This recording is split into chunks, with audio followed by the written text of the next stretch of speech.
ఇక ఉమ్మడి మెదక్ జిల్లాలో మొత్తం 19 మున్సిపాలిటీల చైర్మన్ వైస్ చైర్మన్ల ఎన్నికల్లో ఇప్పటి వరకు 17 పూర్తయ్యాయి. ఇంకా ఇంద్రేశం, జహీరాబాద్ మున్సిపాలిటీలు కొనసాగుతున్నాయి. ఇందులో కాంగ్రెస్ 9 మున్సిపాలిటీలను గెలుచుకోగా బీఆర్ఎస్ 8 సాధించింది. ఇక నర్సాపూర్ మున్సిపాలిటీలో కాంగ్రెస్ కు బీజేపీ మద్దతిచ్చింది. చైర్మన్ గా కాంగ్రెస్ పార్టీ నుంచి పదవి చేపట్టనుండగా వైస్ చైర్మన్ గా బీజేపీ ఉండనుంది. ఇటు మెదక్ నుంచి శ్రీ లైవ్ ద్వారా మరిన్ని అప్డేట్స్ అందిస్తారు. శ్రీధర్, ఓవరాల్ గా మెదక్ ఉమ్మడి జిల్లాలో చైర్మన్ వైస్ చైర్మన్ల ఎన్నికపై అప్డేట్స్ ఏంటి?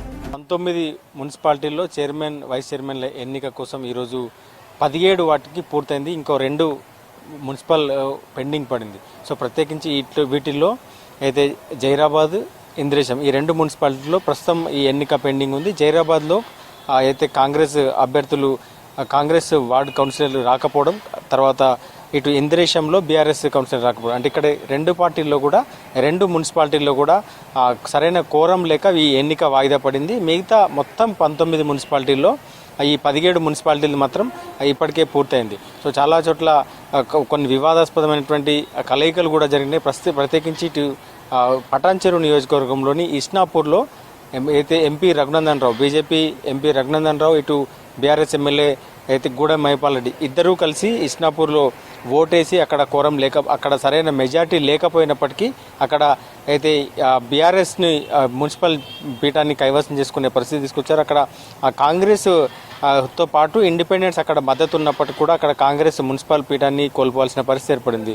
సో ఉమ్మడి మెదక్ జిల్లా తీసుకుంటే మొత్తం కాంగ్రెస్ సాధించిన ఇది రామాయంపేట మున్సిపాలిటీ కాంగ్రెస్ గెలుచుకుంది. దాంతోపాటు ఇటు నర్సాపూర్, మెదక్, నారాయణఖేడ్, కోహిర్, ఆందోల్, సదాశివపేట, సంగారెడ్డి, ఉస్నాబాద్, సో ఇవన్నీ కూడా కాంగ్రెస్ గెలుచుకుంది. మొత్తం ఉమ్మడి మెదక్ జిల్లాలో 9 మున్సిపాలిటీలు ప్రస్తుతానికి కాంగ్రెస్ మున్సిపల్ చైర్మన్ పీఠాన్ని అధిరోహించిందని చెప్పొచ్చు. ఇటు బీఆర్ఎస్ 8 స్థానాల్లో ఉంది. ఇప్పుడు గడ్డపోతారం, గుమ్మడిదల, ఇస్నాపూర్, జిన్నారం, తూప్రాన్, గజ్వెల్, చేర్యాల, దుబ్బాక వీటిల్లో బీఆర్ఎస్ తన ఆధిక్యం చాటుకుంది. ఇక్కడ ఇక 2 మాత్రం ఏదైతే నర్సాపూర్ కొన్ని ప్రత్యేకమైనటువంటి నర్సాపూర్ మున్సిపాలిటీలో కూడా కాంగ్రెస్కు బీజేపీ మద్దతు ఇచ్చింది. ఇక్కడ చైర్మన్ పదవి కాంగ్రెస్ తీసుకోక వైస్ చైర్మన్ పదవిని బీజేపీ తీసుకున్న పరిస్థితి ఉంది. ఇస్నాపూర్లో మాత్రం రఘునందన్ రావు, గూడెం మైపాల్ రెడ్డి ఇద్దరు కలిసి ఓటేసి ఎక్స్ అఫీషియో ఓట్స్ వేసి అక్కడ అయితే ఇస్నాపూర్లో బీఆర్ఎస్ని మున్సిపల్ పీఠాన్ని కట్టబెట్టారు. సో ఇక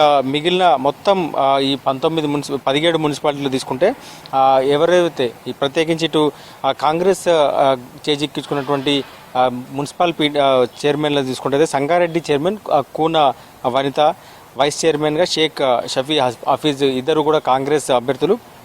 సో వారు ఇప్పుడు కొద్దిసేపటి క్రితం ప్రమాణ స్వీకారం చేశారు. సో ఇటు Sadashivpet chairman Munipalli Anjamma Satyanarayana Congress, vice chairman Renuka అయితే వీళ్ళిద్దరు కూడా కాంగ్రెస్, సంగారెడ్డి సదాశివ ముందు నుంచి కూడా ఇక్కడ మెజారిటీ స్థానాలు లభించినాయి. మెజారిటీ వార్డులు ఇక్కడ గెలుచుకుంది. దీంతో ఇక్కడ ఎట్లాంటి సమస్య లేకుండా వైస్ చైర్మన్ 2 కూడా కాంగ్రెస్ చేజిక్కించుకుంది. ఇక ఆందోళన జోగిపేటలో కూడా మెజారిటీ స్థానాలు దక్కించుకుంది. ఇక్కడ ఎట్లాంటి ఇష్యూస్ లేకుండా ఇక్కడ అయితే మున్సిపల్ చైర్మన్ పదవిని పొందారు. ఇక్కడ చైర్మన్ సోమిరెడ్డి కరీషారెడ్డి, దాని తర్వాత అయితే వైస్ చైర్మన్ ఆకుల సత్యనారాయణ ఇద్దరు కూడా కొద్దిసేపటి క్రితమే అక్కడ అయితే ఇక్కడ కాంగ్రెస్ 2 కూడా చైర్మన్, వైస్ చైర్మన్ కూడా అక్కడ కాంగ్రెస్ పార్టీ చేజిక్కించుకుంది. మరోవైపు కోహిర్లో కూడా అయితే మ్యాజిక్ ఫిగర్ను చేరుకొని ఇక్కడ ఎంఐఎం మద్దతుతో అయితే ఇద్దరు కూడా కాంగ్రెస్ చైర్మన్, వైస్ చైర్మన్ ఇద్దరు కూడా కాంగ్రెస్ అభ్యర్థులే ఉన్నారు. కాంగ్రెస్ సంబంధించినటువంటి చైర్మన్, వైస్ చైర్మన్ ఎన్నికయ్యారు. సో మెదక్లో కూడా చాలా అయితే రాజకీయ సమీకరణాలు కావచ్చు ఇవన్నీ కూడా జరిగిన మెదక్లో కూడా హంగ్ పరిస్థితి ఏర్పడింది. కానీ అయితే మెదక్ ఎమ్మెల్యే రోహిత్ ఓటుతో ఎక్స్ అఫీషియో ఓటుతో అక్కడ నరేష్ అయితే రాధిక కాంగ్రెస్ పార్టీ నుంచి చైర్మన్గా అయ్యారు. తర్వాత వైస్ చైర్మన్గా అయితే నరేష్ కాంగ్రెస్ పార్టీ నుంచి ఇద్దరు కూడా వైస్ చైర్మన్ ఇద్దరు కూడా కాంగ్రెస్ పార్టీ నుంచి. రామాయంపేటలో కూడా ముందు నుంచి కాంగ్రెస్ పార్టీ మెజార్టీ ఉంది. ఇక్కడ గజవాడ లావణ్య వైస్ చైర్మన్ అయితే పోచమ్మ నవనీత ఇక్కడ ఎన్నికయ్యారు. దాంతోపాటు ఇటు ఉస్నాబాద్లో కూడా ముందు నుంచి కూడా కాంగ్రెస్ మెజారిటీ ఉంది, ఫస్ట్ నుంచి మెజారిటీ ప్రదర్శించింది. అక్కడ చైర్మన్గా దండి లక్ష్మమ్మ కొమరయ్య, దాని తర్వాత వైస్ చైర్మన్గా చిత్తారి పద్మ ఎన్నికయ్యారు. సో ఒక నర్సాపూర్లో మాత్రమే ఇటు బీజేపీ మద్దతు తీసుకొని కాంగ్రెస్ అయితే చైర్మన్ వైస్ చైర్మన్ చేజిక్కించుకున్నారు. సో ఇక ఇంద్రేశం జైరాబాద్ మాత్రమే అయితే వాయిదా పడింది. సో మొత్తంగా అయితే బీఆర్ఎస్ 8 మున్సిపల్ స్థానాలను చేజిక్కించుకోగా కాంగ్రెస్ 9 స్థానాలను. సో ఇక జైరాబాద్లో కూడా అధికారికంగా లాంఛనంగానే కాంగ్రెస్ మున్సిపల్ పీఠాన్ని అధిరోహించే అవకాశం ఉంది. కానీ అక్కడ చివరి నిమిషంలో స్వతంత్ర అభ్యర్థి కొంత అయితే మున్సిపల్ చైర్మన్ పదవి కోసం అయితే పేచి పెట్టడంతో కాంగ్రెస్ దీన్ని అయితే కాంగ్రెస్ వార్డు సభ్యులందరూ కూడా ఎన్నిక వాయిదా అయ్యేలా అక్కడ హాజరు కాకపోవడంతో బీజేపీ నుంచి వచ్చిన వారు కావచ్చు, ఇటు అయితే బీఆర్ఎస్ నుంచి వచ్చిన వార్డు కౌన్సిలర్లు తిరిగి వెళ్ళిపోయారు. సో అక్కడ ఎన్నిక వాయిదా పడింది. మరోవైపు ఇదే సీన్ ఇక్కడ ఇంద్రేశంలో కూడా అయితే బీఆర్ఎస్ అభ్యర్థుల్లో ఉన్న గెలిచింది అక్కడ బీఆర్ఎస్ మెజారిటీగా ఉంది. అక్కడ బీఆర్ఎస్లో మున్సిపల్ చైర్మన్ ఎవరికనేది ఆ పేచి తేలలేదు, అక్కడ క్లారిటీ రాలేదు. సో దాన్ని కూడా వాయిదా వేశారు. దాని తర్వాత అక్కడ ఎవరు క్లారిటీ వచ్చిన తర్వాత మరి తిరిగి ఎన్నిక చేసే అవకాశం ఉంది. సో ఓవరాల్గా ఉమ్మడి మెదక్ జిల్లాలో 19 మున్సిపాలిటీల్లో మొదటి నుంచి నువ్వా నేనా అన్న పోరు సాగింది. ఇటు కాంగ్రెస్ బీఆర్ఎస్ మధ్య గట్టి పోటీ కొనసాగింది. సో మొదటి నుంచి కూడా అంటే దాదాపు ప్రచారంలో కూడా ఈ ఇరు పార్టీల మధ్య ముఖ్య నేతలందరూ కూడా ప్రచారంలో పాల్గొన్నారు. తర్వాత కౌంటింగ్ రోజు కావచ్చు, పలు వార్డుల్లో గొడవలు జరగడం కావచ్చు, ఇట్లా మొత్తం వైస్ చైర్మన్ వరకు కూడా నాటకీయ పరిణామాలు చోటు చేసుకున్నాయి. డైరెక్ట్గా ఇక్కడికి బస్సుల్లో తీసుకొచ్చేంత వరకు కూడా క్లారిటీ లేదు. చాలా వరకు ఇప్పుడు చైర్మన్లుగా ప్రమాణ స్వీకారం చేశారు. నారాయణ ఖేడ్ కావచ్చు, ఇటు ఆందోళన కావచ్చు, ఇక్కడ చాలా చోట్ల ప్రమాణ స్వీకారం చేసిన వైస్ చైర్మన్లో కూడా చివరి నిమిషం వరకు కూడా వారిపైన తీవ్ర ఒత్తిడి ఉంది.